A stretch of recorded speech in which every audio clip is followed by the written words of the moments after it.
Hello, it's the Ronin back again, after quite a long hiatus, actually.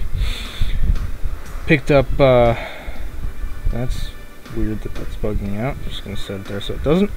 Picked up Magic Duels Origins off of Steam, and after the very, buggy and glitchy launch that frequently happens with big games that launch and the servers get flooded, I'm in! I already played through the start of the story mode once just to get a feel for it, but I'm going to play through it again, and for your viewing pleasure. This is the story, starting off, of Gideon Jura. Before you took the name Gideon Jura, you were the Kytheon Iora, a 13-year-old kid from the slums of Akros on the plain of Theros.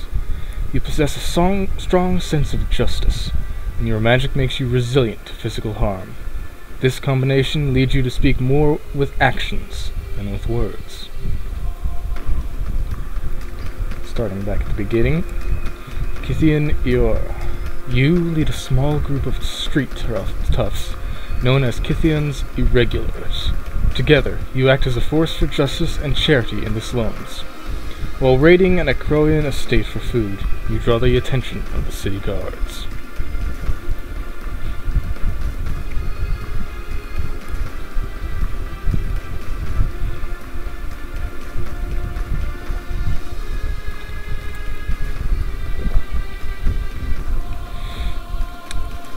There you go. That's the Lone Guard, Vanguard, as it were. Okay, and apparently replaying story mode makes you replay all the hints. Great. Oh, I swear I had turned... Oh, yeah, I turned that off. Oh, crap. I turned that off when the servers were down, so... Whoopsies. I am not a noob, I swear. I'm just, I just forget to change settings a lot.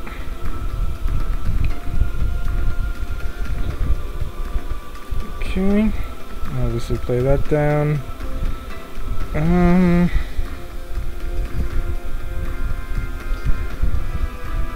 I'll go ahead and go with this. If I'm lucky, I'll get 3 damage off. Excuse me. Frog in my throat. If I'm not, and I think his hand stays the same and he plays fairly identically. Yeah. If I'm not, I should my next turn be able to do 5 damage to him. Otherwise, we shall see. Okay, yeah, Glory Seeker, 2/2.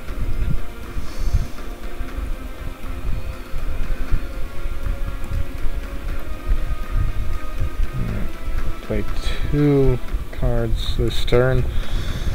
And, I really got something in my throat. There we go.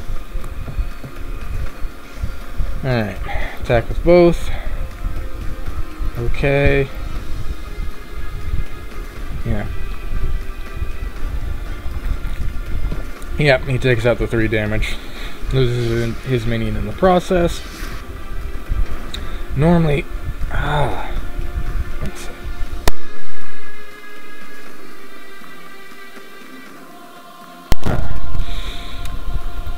Normally, I would not overextend like this when I'm up against the computer.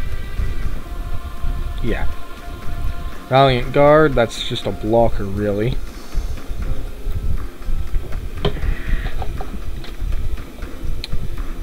There we go.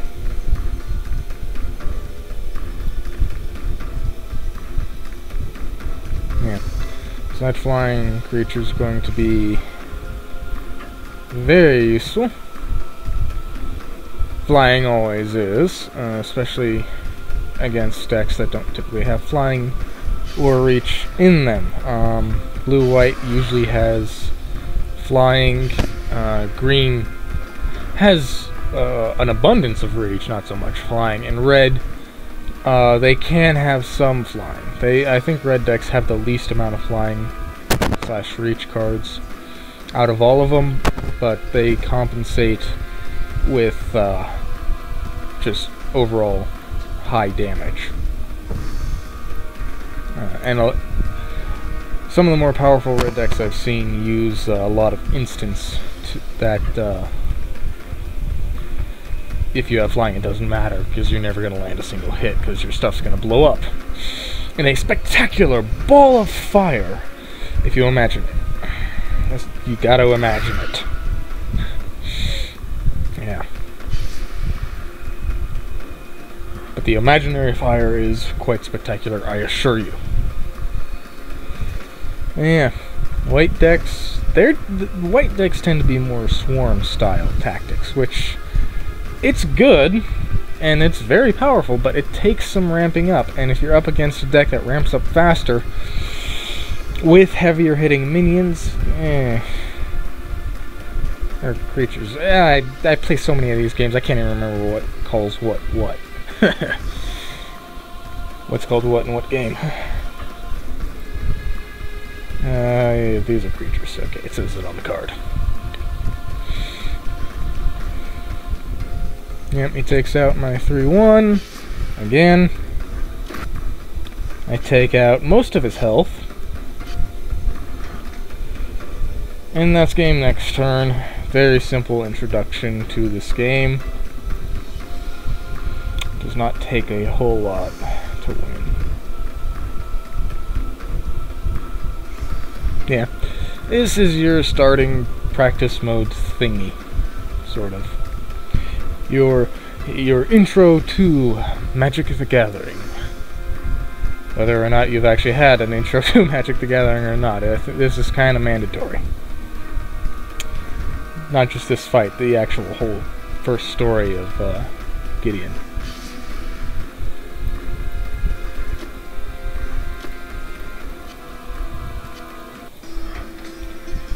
And there you have it.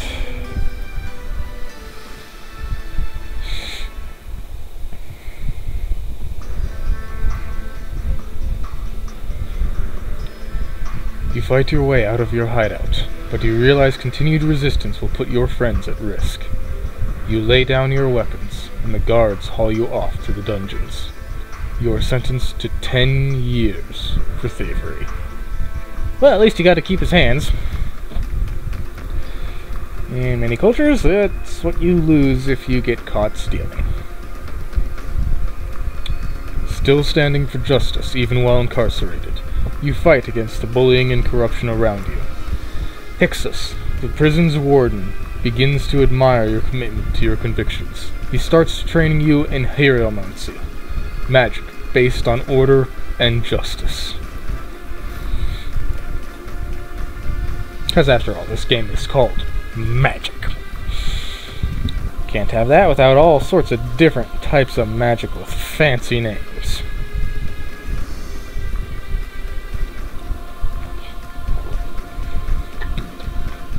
See, I'm battling Hixus, and I guess this is a training session with Hixus that you have to make it through. You know, that student has become the master. Hi! And if any of you say I'm a racist, I do not give a flying fuck.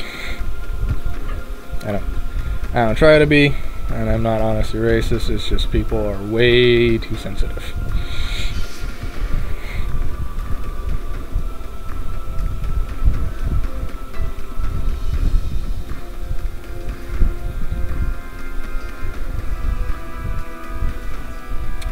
The Traveling Philosopher.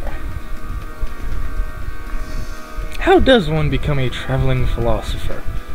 You just go around and look at things people have done and people doing stupid stuff and go, why? Because if you could get paid for that, I could make a lot of friggin' money. Oh wait, philosophers don't get paid, duh. You know, all those famous philosophers, which, well, outside of ancient Greek, since Greek philosophers were also scientists, and scientists get paid a lot of money. But more modern philosophers, they don't really, you know, get money. Their work gets recognized about 300 years after they've died and are worm food. Oh, goody. A flying creature. The exact one I have. . Hey. Glorious Charge.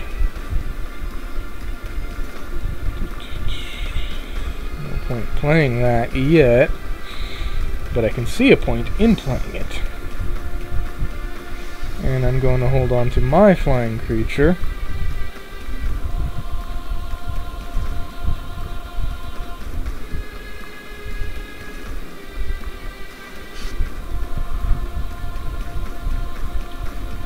And we'll see what he does. I don't think he'll attack, because he will... Also, this is a red-white deck, for those of you who did not notice that. And who did not notice that, I forgot to mention that. Yeah, he's got a bunch of minions, a bunch of rather irritating instants and stuff. But I've got one very irritating instant to use against him. So I have more cards in hand. I can't play a creature and my instant, so I'm going to attack with all, actually. I do have another Eagle of the Watch in hand. Okay. Crap. That didn't go quite the way I wanted it to. Well,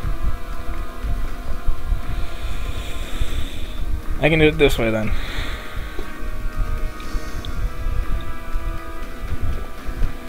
Yeah, I was a little slow in clicking because I was talking. Note this little stop timer button. I should really make use of that.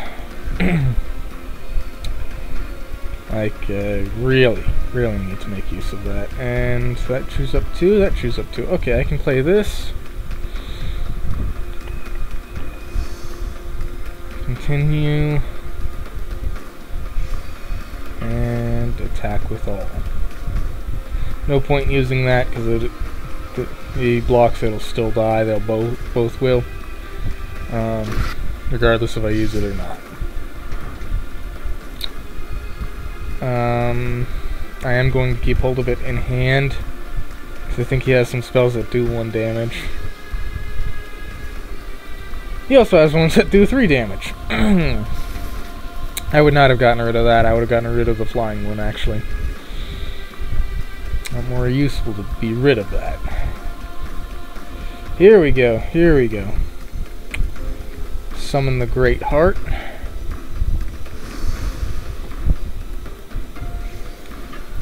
That's got a nice chunk of health. It's vulnerable for this turn, but he just used his big removal sort of thing. The 3 damage. Yeah. I mean, that wouldn't do it on its own, but that would set it up. And he's only got 2 cards in hand, 1 card in hand. Red decks, they do have... There's one that's fairly cheap that does 5 damage. Hello. Okay.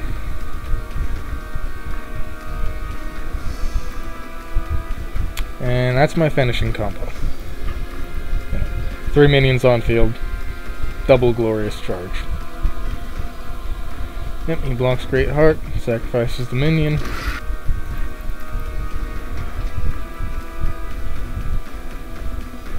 Doing 1 extra damage this turn, not very valuable. Holding on to this for the 1 extra health just in case. Yep, that's good. Go ahead and play both of these since he doesn't really have anything. I mean, he might have an instant, but doesn't matter. If playing 2 would save them, it would save them regardless if I play it now or later. And if it wouldn't, it wouldn't. But still, that's more than enough damage to completely take him out. There you go.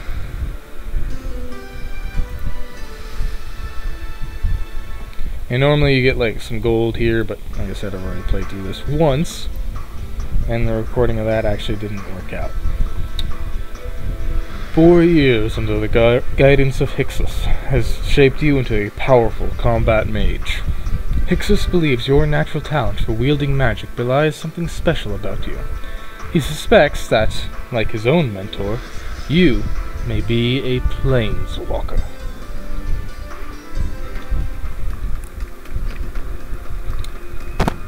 And for those of you who didn't know, excuse me, I needed a sip of water there. Those of you who did not know, planeswalkers are essentially you when you're playing the game. Planeswalkers travel to these different planes, fight these different creatures and other planeswalkers, and they summon beings from other realms, typically their own, because that's what they're familiar with, that's what they're attuned to, I suppose.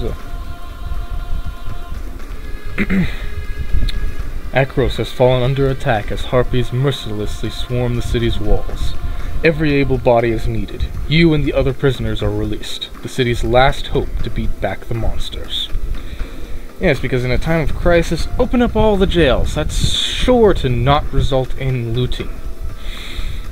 Although the self-preservation aspect is a valid point. In case you haven't noticed, I take a cynical view of humanity. Mostly because I have yet to be proven wrong in my view on that part. And before you ask, yes, I do believe in charity. Yes, I have seen charity. Yes, I understand charity. It's just, I've seen the general population acting out of own self-interest.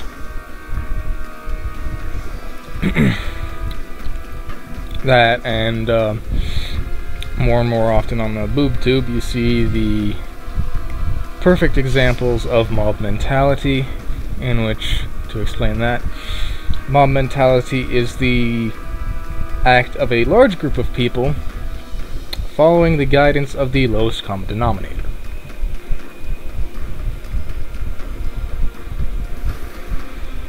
Yeah, tapping, that's when they go sideways, can't block, can't attack.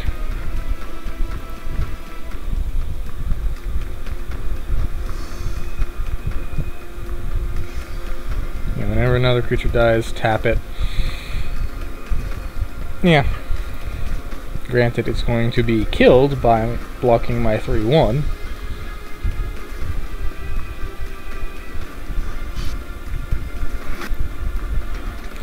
Yeah, that's why it's a cheap... I don't know, the stats on it don't warrant its effect, but yeah. Oh, black-green deck. That's... in the hands of a actual player, that can be extremely irritating. That's extremely irritating. You can only block creatures with flying. Well, I'm just not going to attack with my flying creature. Yeah, it's that simple. I'm actually going to summon my Great Heart right now. Double strike. First strike is it attacks for everything else. So there's a chance with a first strike creature you'll kill whatever's blocking or whatever it is blocking, and it'll suffer no damage. Double strike, it's as the name implies. Oh crap. I hit the attack with all button. Well, that may or may not screw me over completely. We shall see. Anyway, double strike. Okay. Double strike, as the name implies, he hits twice. He strikes double.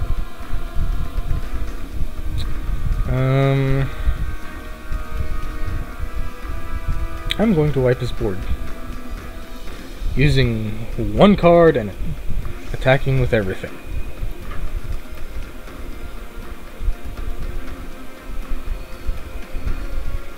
Oh wait, yeah, that's not gonna block. Doi. Well, regardless, that worked. So I'll summon that. If he attacks with that, I will kill it and take no damage because of double strike, which is first strike plus a normal strike. First strike, you just get the first strike. You don't get the normal attack. Which is why double strike is infinitely better, and which is why this card, even though it's only got 2/2, it costs 5 mana. So each player loses 1 life. He does not have a lot of life to lose.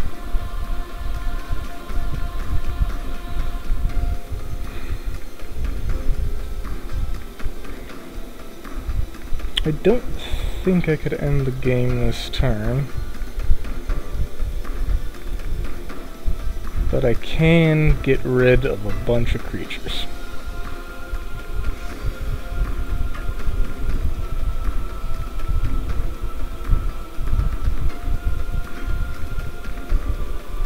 Ooh. Not gonna let that happen again. Not gonna suffer a loss for that. There you go. That was the first strike. No damage to my Sky Spear Cavalry. Okay. Those two took out each other. That took that out. He loses cards out of his deck, which for a black deck, that typically doesn't matter. That's actually a lot of the time what they want, which is why it's actually... decks of that style are some of my favorite. The mill mechanic, it's a double-edged sword. If your opponent can counter you from getting cards out of your graveyard, or they're a mill burn deck, which I actually had one of in several other games, which I loved,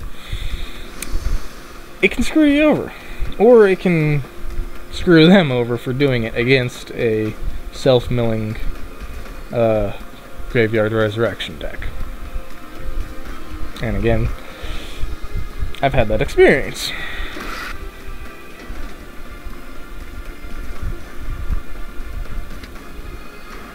Alright, now, yep, he lost a bunch of... he's losing lands. A lot of lands. Turn target. See, that was a card he would have wanted. He would have wanted it very, very much.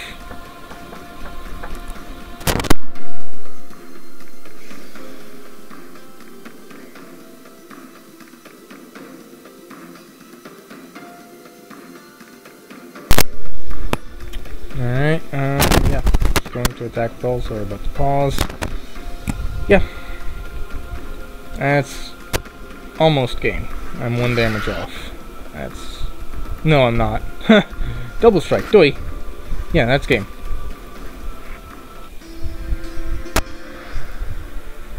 And there you go. First playthrough, get a bunch of achievements actually for doing that. Second playthrough, not so much, not so much. With your martial talents and magical skills, you manage to fend off the onslaught of voracious harpies. However, you hear calls for help from the main gate. Before the harpies can regroup, you make your way along the walls towards the city. Towards the Christ, sorry. A terrifying Cyclops approaches the main gate, and he's not alone. You and your irregulars are the only ones who can stop the monsters from storming the city. Fail to defeat them, and Ekros will fall. Succeed, and you'll become a hero worthy of the gods. Did they ever stop to think about what the heck are Cyclopses? Cyclopses? That sounds right. And the loincloth does not go all the way through, and it's pointing its ass at our faces. Lovely. Where was I? Oh yeah. No one ever stopped to think and ask themselves, hey, what are Cyclopses doing with harpies? There must be someone or something behind all of this. I suspect dark magic.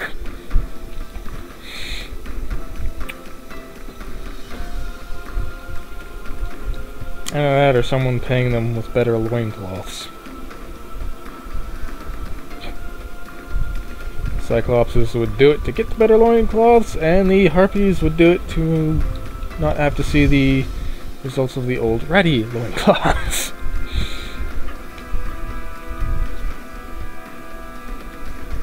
And I don't know if this is true in Magic the Gathering, but in the original Greek mythology, harpies were indeed women. Hence why annoying screeching women are called, and I'm not calling all women that, I'm just calling certain ones who irritate everyone around them.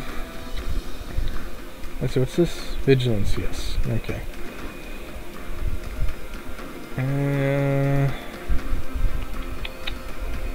Yeah, it's got enough attack, it'll kill either of them regardless, so go with flying. Little weird for Vigilance to be on a 3-1. Just because it's only got 1 health, it'll die the second it blocks anything. Or gets blocked by anything. It can't do anything, basically. Except, you know, stand there. Obviously, I'm not sacrificing my flying creature with Vigilance. Not this early. Yep.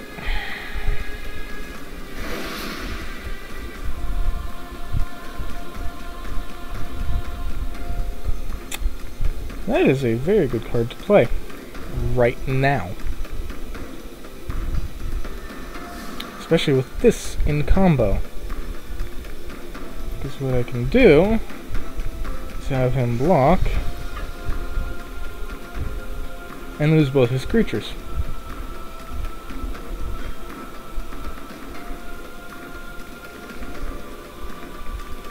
And that puts him behind. Now I do lose this one, but he loses both. And I keep 1. No, I keep 2, but he only blocked 2, so I kept 1 of the ones he blocked. And I've got great damage potential, and it's going to become even greater.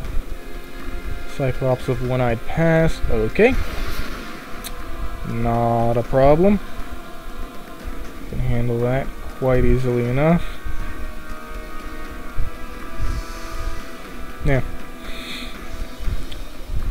And attack with all. If he blocks, he loses his big creature. If he attacks next turn, I take it out with a much cheaper creature. And I'm still taking it out with a much cheaper creature. And this is a 2 cost, that's a 4 cost. I am trading up. I am getting value out of my cards. The AI is not. And I preach this in Hearthstone, I preach this here, I preached this when my friends were all playing Yu-Gi-Oh! Card advantage is king. That's why I loved, and in Yu-Gi-Oh! This is especially true, I loved my graveyard deck and my banished stuff, because I essentially had an infinite hand. You know, I had no limit to the cards I could play, except for how much room I had left on my field. And one guy, he hated playing me, one of my friends. It was, oh, you just cleared my entire board? Okay, let me summon out an entire field of level 8s. He hated that deck, especially because he had no way to counter all my banishing crap. It was actually kind of hilarious. Supply line cranes, flying, put a 1/1 counter. It's a flying card with a lot of health and it buffs something. Like my creature with the most attack. Alternatively, if I had something that I wanted to survive a powerful minion, I buff it for the health, but he has nothing. Spells ain't gonna save him at this point. So I just went for maximum damage on the big ugly dude.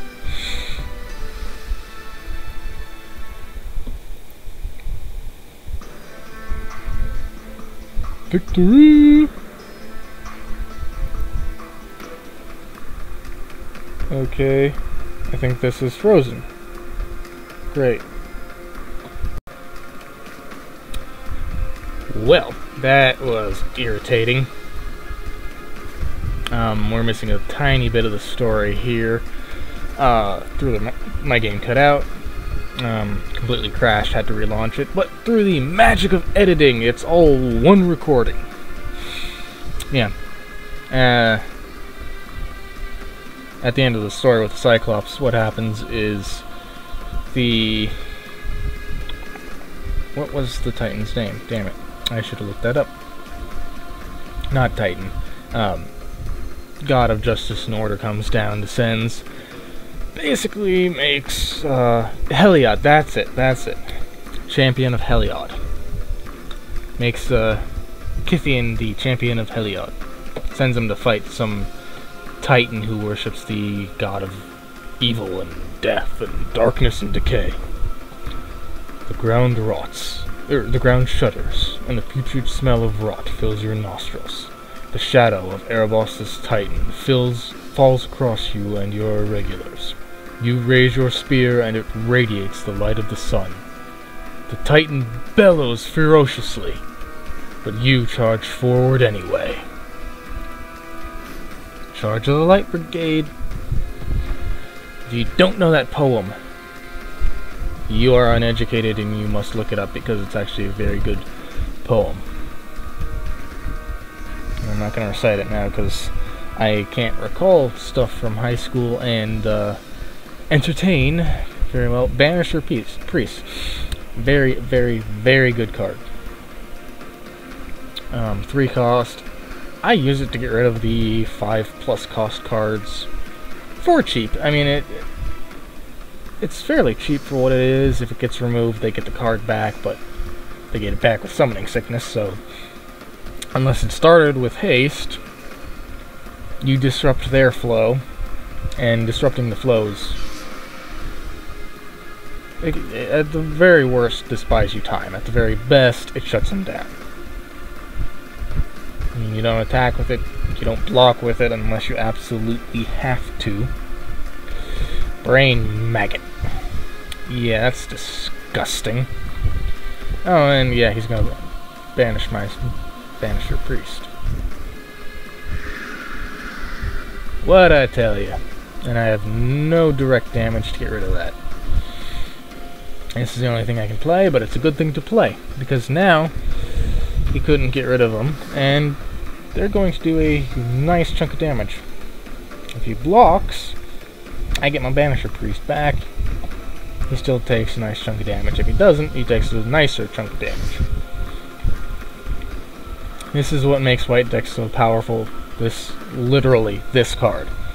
There are other white decks, of course, that are powerful without it, but this is one of the most powerful tools in a white deck. That and Mentor of the Meek. Those two comboed together.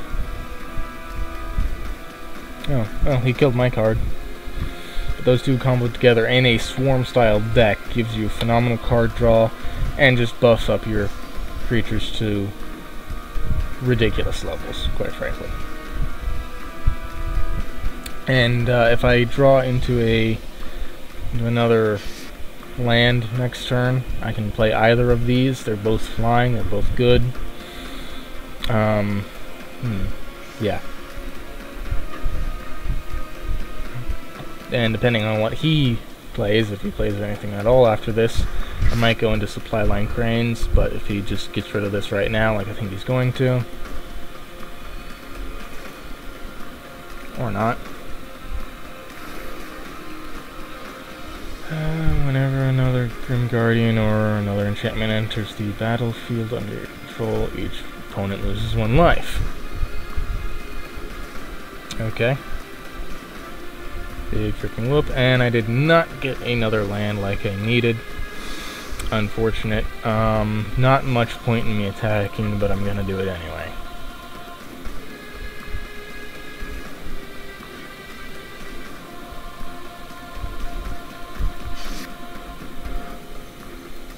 Yeah. Could be argued that it would have been better to save that, keep him from attacking me. He doesn't have much. Yeah. Summons another Grim Guardian. He's gonna try and if this is a player, they would try and kind of burn me down with effects. But that's not going to happen. So I'm actually gonna do Supply Line Cranes, buff this up to 4 attack. That way, if he blocks with either of these, they go kaputski. And if he doesn't block, I win this turn. But, yeah. See, he's trying to kill stuff off. But, wait, how? Oh yeah, the Brain Maggot took the damage for that one.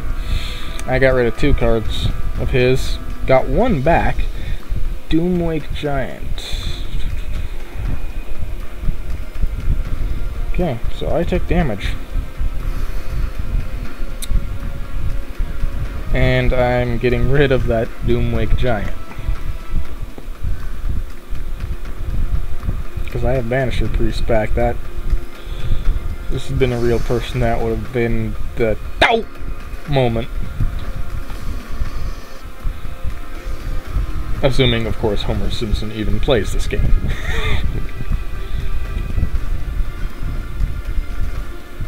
Yep, he loses his creature, and he's down to 5 life. He has 3 cards in hand, I have 2, but I have a board. He does not. And removing my board would pretty much deplete his mana and hand, simultaneously. And just because I can, I'm playing this. And that, my friends, is the full... Ooh. Target creature gets -4/-4 on my Banisher Priest. Okay. So he gets Doomquake back. Doomquake or Doomwake? Doomwake. That was a good move for an AI. Doesn't mean anything. But it was a good move. I still win next turn.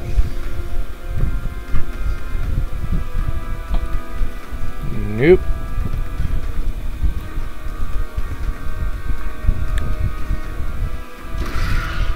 Yes, it does take out my flying creature, but it also takes out his giant.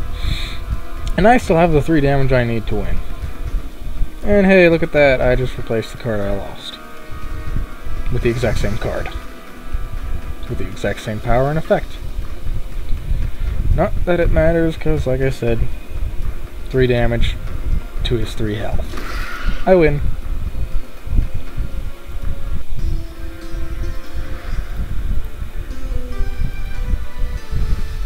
And there you go. That's the story of Kytheon Iora, aka, as we'll see in a minute, grief-stricken. Oh, it didn't play the thing. Grief-stricken over the death of your comrades. Your Planeswalker spark ignites, sending you to Bont. You discover a realm of chivalry, and you are inspired to walk the path to knighthood. You take the name Gideon Jura, and you seek redemption. Gideon Jura? Usually the J in front of the thing, the U like that, means, it's a silent J. And you have Jace, Liliana Vess,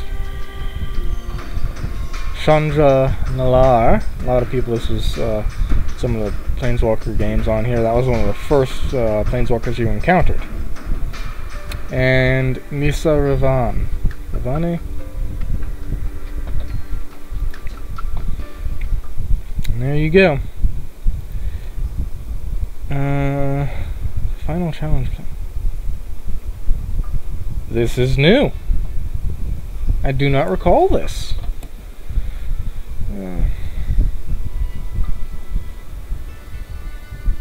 So you're getting a first impression off me from this. This is good for the video, at least. What now? Planeswalker cards represent incredible allies that stay on the battlefield and fight for you. They each start with some number of loyalty counters, shown in the lower right corner of the card. On each of your turns, during your main phase, you can activate one of your Planeswalker's abilities.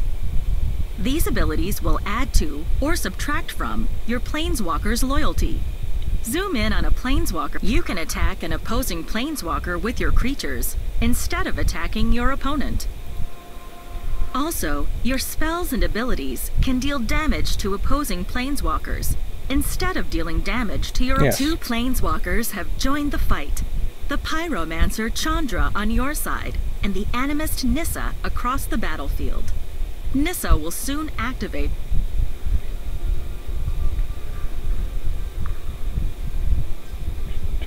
Feature...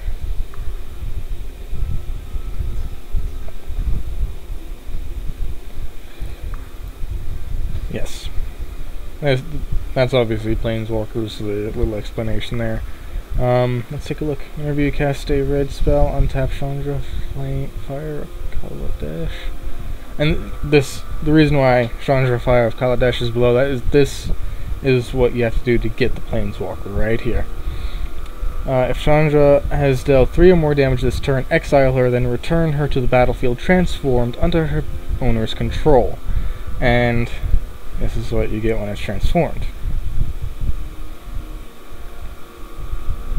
So basically to do this, on your turn, after she's gotten past Summoning Sickness, attack, preferably something that's not going to kill her, cast a red spell, deal 1 damage. Alternatively, you could tap her, deal with the 1 damage, cast a red spell, untap her, tap her again, deal 1 more damage, another red spell, tap her.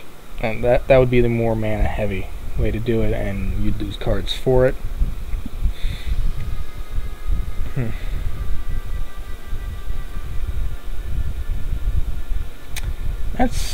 This is obviously, it's a red deck. Red is fire, red burns, so this is a burn deck. This is a very powerful card for a burn deck. Okay.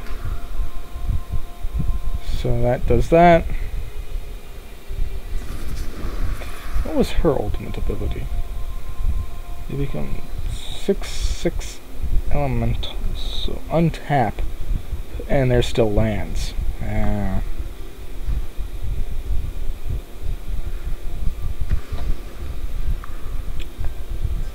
And there you have it.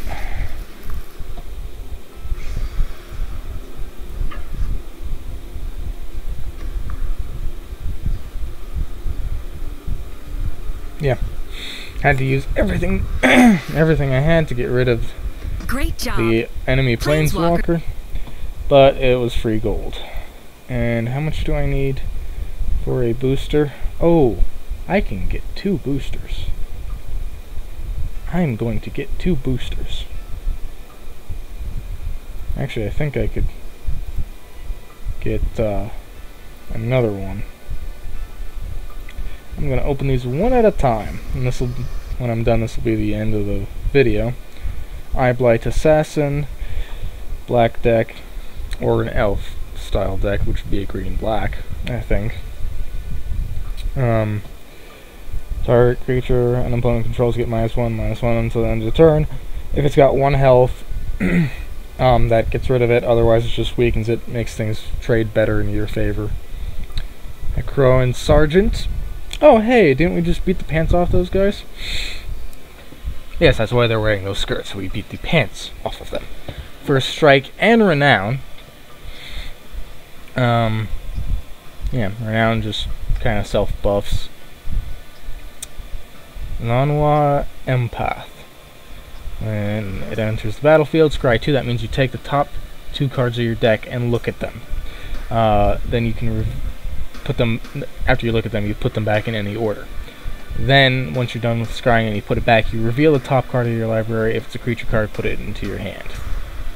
No, sorry. You put them on, put any number of them on the bottom of your library and the rest on the top in any order. So, you put 1 on the bottom, you put 1 on the top. Knightly Valor, it's an enchantment. White decks are typically buffing decks, and this is what it does. When Knightly Valor enters the battlefield, put a 2/2 White Knight creature token with Vigilance onto the battlefield. Vigilance, obviously, does not untap when it attacks. That was the one eagle I kept summoning in those games. Enchanted creature gets +2/+2 and has Vigilance. Quite powerful. And another strong tactic with white decks is, as I mentioned before, the Swarm style tactic, which works with the tokens very well. Blessed Spirits. Flying, whenever you cast an enchantment spell, put a +1/+1 counter on Blessed Spirits. Kind of sad that those are kids. Not all heroes die in armor. Too true, too true. This, in an enchantment deck, it is very, very powerful, especially since it starts off so low cost. And if they don't get rid of it early on, it snowballs into an unstoppable juggernaut. Flash. You can cast a spell anytime you cast in an instant, so you can actually summon this and screw them over right as they declare their attacks. Whenever a creature deals combat damage to you, if Hixus Prison Warden entered the battlefield this turn, exile that creature until Hixus leaves the battlefield. That creature cannot returns under its owner's control once he does leave. Yes.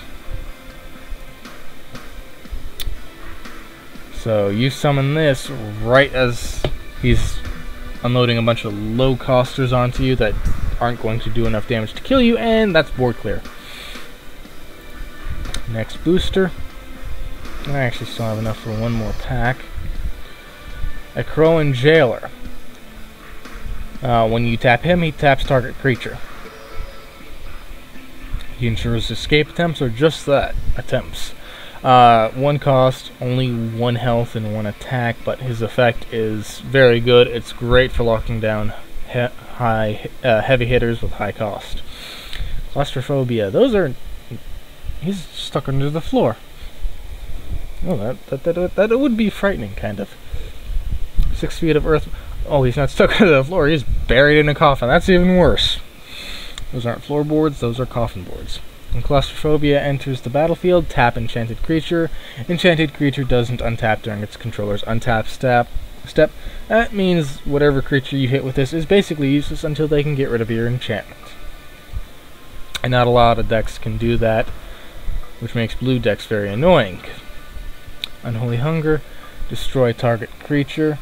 Spell Mastery, this is an additional effect. If there are 2 or more instant and or sorcery cards in your graveyard, you gain 2 life. This is hard removal with potential for some health regeneration. It's 5 cost. Obviously you're going to save it for something strong. Eros' Champion. Human Soldier, double strike. It's a red-white deck. That would be Hixus' deck, the one he was using, pretty much. Accustomed to battling before an audience in the arena, Eros' champions know how to put on a good show. Towergeist, flying.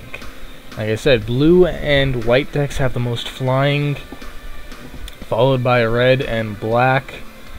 Green has the least, but they have the most cards with reach, which counters flying, as does other cards with flying. When Towergeist enters the battlefield, look at the top 2 cards of your library, put one of them into your hand and the other in your graveyard. This would work great in a blue-black deck. Willbreaker. Whenever a creature an opponent controls becomes the target of a spell or ability you control, gain control of that creature for as long as you control Willbreaker. That's a very devastating combo. Especially if you use a blue-white deck where you have enchantments and auras and stuff that buff cards, but don't necessarily say they buff your cards. Buff target creature. Put 1/1 token on target creature. I can't remember what cards have that off the top of my head, but I know there are a few. Fairy Miscreant, flying. When it enters the battlefield, if you control another creature named Fairy Miscreant, draw a card. Low cost, but you need multiple of them. Titanic Growth, fantastic green card. Another Empath, Zendikar Incarnate, red-green deck.